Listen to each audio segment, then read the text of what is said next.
संत भगवान ने प्रश्न किया कि केदारनाथ से आए हैं महाराज जी हैं कि बहुत भीड़ इकट्ठा होती है जिससे अपवित्रता बढ़ती है, तो इसका क्या उपाय है। तो पहली बात तो हम धन्यवाद देते हैं कलयुग को कि इस कलिकाल में लोग वृंदावन धाम, केदारनाथ, बद्रीनाथ कहीं भी जाना चाहते हैं। ये बड़े सौभाग्य का विषय है, जाना चाहिए, क्योंकि भगवान के ये परम प्रिय मंगलमय स्थानों में जाने से हमारी अपवित्रता नष्ट होती है, हमारे हृदय में पवित्र ज्ञान होता है, भक्त और भगवान के प्रति श्रद्धा प्रकट होती। जाना चाहिए, पर कैसे जाना चाहिए, बात यह है। हमारे को भगवद यात्रा कर रहे हैं, पहले दिमाग में ये बात ध्यान रखनी चाहिए। कोई भी संसारिकता, जैसे पति पत्नी के संबंध है, गर्लफ्रेंड बॉयफ्रेंड, पिकनिक मनाना या इधर उधर इंद्रियों का दुलार करना, ये बात नहीं हो रही। इससे घोर पाप की प्राप्ति होगी।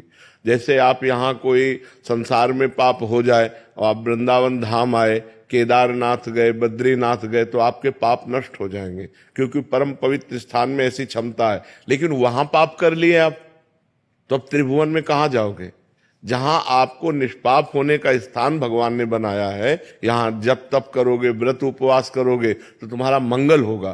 तीर्थों में उपवास करना चाहिए, चाहे भले एक दिन उपवास करे, खान पान का संयम रखे और ब्रह्मचर्य से रहे। भले एक दिन रुको, 2 दिन रुको, लेकिन ब्रह्मचर्य से रुको। ये पिकनिक मनाने वाला माहौल की चलो बड़े पहाड़ हैं, बड़ा दृश्य मनोरम है, हम चलकर अपनी काम भावनाओं को और विकास दें, ये विनाश का कार्य होगा, ये पवित्र कार्य नहीं होगा। पूर्व में गांव से जब कोई बद्रीनाथ केदारनाथ जाता था तो वे बोलता था, तुम क्या समझते हो हम केदारनाथ हुआ है क्या झूठ बोलेंगे।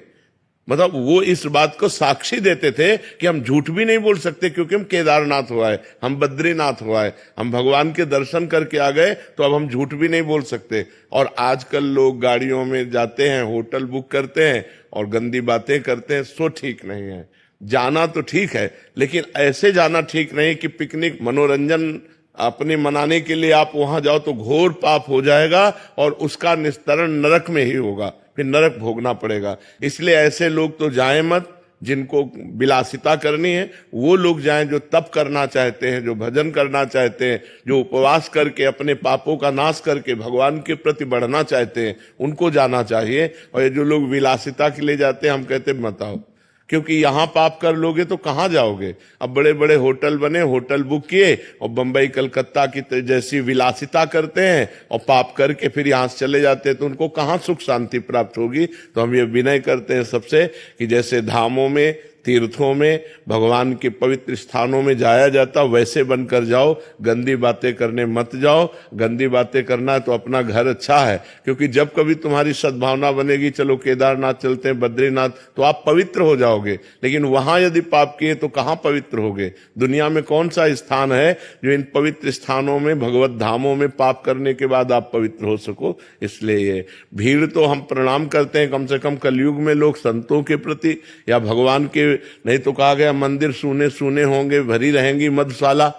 नहीं कहा गया कि कलयुग का प्रभाव ऐसा बढ़ेगा कि मंदिर में कोई जाएगा नहीं और शराब के ठेके में लाइन लगी रहेगी। तो आज तो कम से कम इतनी श्रद्धा है, हम ये देख रहे हैं, इतनी श्रद्धा है कि लोग भगवत धामों में, भगवत मंदिरों में जाते हैं, पर उनमें कुछ लोग ऐसे होते हैं जो अपवित्रता फैलाते हैं, जो गंदी बात करते हैं, वो ठीक नहीं है।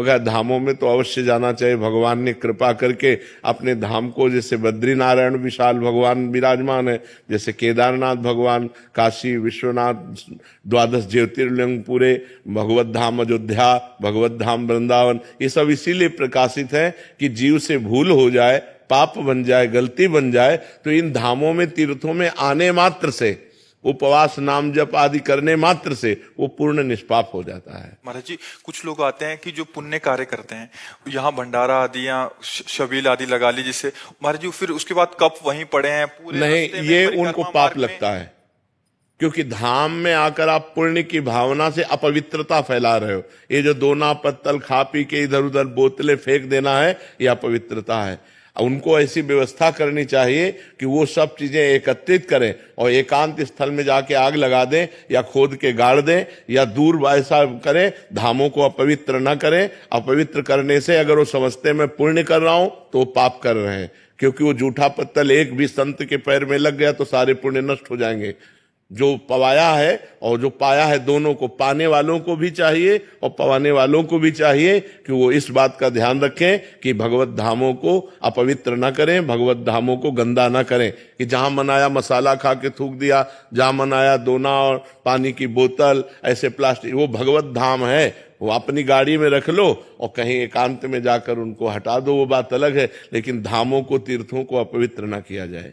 महाराज जी, हाँ, हम सेवा कार्य क्या करें? धाम में जब आए तो क्या कोई सेवा करनी चाहिए? सबसे पहली सेवा है कि आप धाम को गंदा मत करो, न इंद्रियों की विलासिता के द्वारा और न कोई बाहरी आचरण के द्वारा। और दूसरी सेवा यह है कि खूब नाम जप करो, धाम में आकर ग्रंथों का पाठ करो, एक दिन, कम से कम एक दिन उपवास करो, और जिस तीर्थ में आए हो वहां तीर्थ की महिमा सुनो, उसके अनुसार वास करो, तो ये धाम की सेवा हो जाएगी, तुम्हारा मंगल हो जाएगा, तुम्हारा पवित्र हो जाएगा, जीवन तुम्हारा सुखमय हो जाएगा।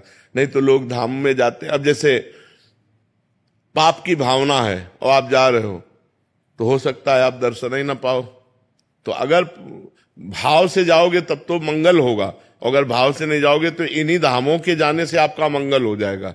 इसलिए आप अपनी धाम की सबसे बड़ी पवित्रता को यह है कि आपके द्वारा कोई अपवित्र आचरण, आपके द्वारा अपवित्र किया न हो तो धाम की सेवा